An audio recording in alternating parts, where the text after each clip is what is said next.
তুমি আমার আশীর্বাদ চাও, কিন্তু আমার আজ্ঞাগুলোকে উপেক্ষা করো। তুমি প্রতিশ্রুতিগুলো মনে রাখো, কিন্তু সেই একই আজ্ঞাগুলোকে পাশ কাটিয়ে যাও। তুমি আমাকে ত্রাণকর্তা বলো, কিন্তু নিজের জীবনের প্রভু নিজেকে মনে করো। তুমি আমার কাছে তোমার পথকে নিরাপদ করার জন্য প্রার্থনা করো, কিন্তু সেই পথে আমি কখনো চলিনি। তুমি বলো ঈশ্বর ভালো। হ্যাঁ, আমি সত্যিই ভালো, কিন্তু আমি পবিত্রও বটে, এবং তুমি আমার বাক্যের ফল পেতে পারবে না যতক্ষণ না তুমি সেই শিকড়কে হৃদয়ে গ্রহণ করো। বাইবেল কেবল পড়ার জন্য দেওয়া হয়নি, এটা তোমার আত্মাকে বদলানোর জন্য। যখন তুমি আমার শিক্ষাকে উপেক্ষা করো, তুমি সেই যন্ত্রণাকেই আমন্ত্রণ জানাও যা আমি কখনো তোমার জন্য চাইনি। তুমি বিভ্রান্তিকে আমন্ত্রণ জানাও।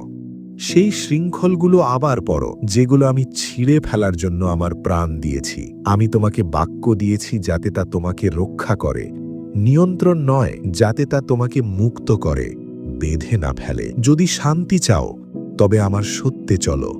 যদি স্বচ্ছতা চাও, তবে আমার পথে হাঁটো। যদি আরোগ্য চাও, তবে যা ইতিমধ্যেই জানো তা পালন করো। এটা নিয়মের কথা নয়, এটি জীবনের কথা, আর আমি চাই তোমার জীবন পূর্ণ হোক। সুতরাং ফিরে এসো সেই বাক্যের কাছে যা তুমি ভুলে গেছো। খুলে দেখো যাকে তুমি বন্ধ করে রেখেছিলে, আর বেঁচে ওঠো সেই বিশ্বাসে যা তুমি বিশ্বাস বলো।